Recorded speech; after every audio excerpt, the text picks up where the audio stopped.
Det er aldrig for sent at give et godt indtryk, men det er nu engang meget nemmere, hvis man gør det allerede første gang. Mit navn det er Thomas Rix, og jeg er den ene af de 2 stiftere af Men's Mastery. Jeg er rigtig glad for, at du har besluttet dig for at deltage på en af vores informationsarrangementer her i Odense eller Aarhus. Det kommer du ikke til at fortryde. Nå, men førstehåndsindtryk, det er jo blot en af mange greb eller sociale kompetencer, om du vil, der kan være værdifuldt at mestre. Men vi får aldrig mulighed for at skabe et nyt førstegangsindtryk, og hvis man er kommet skævt fra start, så er det bare sværere at komme tilbage. Det er ikke umuligt, slet ikke, men det er hårdt arbejde. Så når du nu møder et nyt menneske, så mind dig selv om,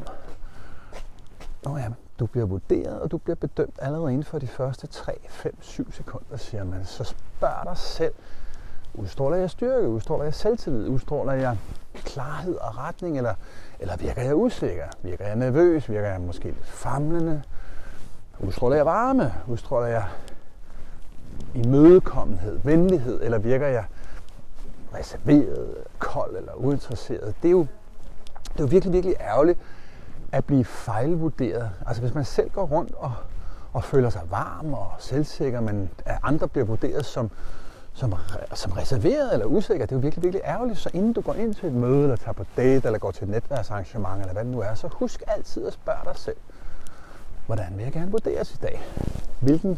Hvilken tilstand vil jeg være i? Hvordan skal mit kropssprog være? Hvordan skal min holdning være? Hvordan skal mit smil være? Hvordan skal min øjenkontakt være? Hvordan skal jeg have mine hænder? Skal jeg have min lomme? Skal jeg have fingrene i næsen? Skal jeg have hænderne over kors? Eller skal jeg have et åbent indbydende kropssprog? Det her med sociale kompetencer, med kommunikation, og det her med at kunne flirte både med mænd og med kvinder, det er en af de områder, vi arbejder rigtig intensivt med i Men's Mastery. Vi arbejder også med alt muligt andet, spiritualitet og traumaterapi og effektivitet og tidsstyring, money mindset, privatøkonomi, sundhed, kost, mentaltræning, alt muligt andet. Camille, Anne-Marie, Troels og jeg, vi glæder os rigtig meget til at se dig enten i Aarhus den 2. eller i Odense den 3. december. Det bliver skide sjovt, og der bliver masser af redskaber, der bliver masser af networking, så kom glad.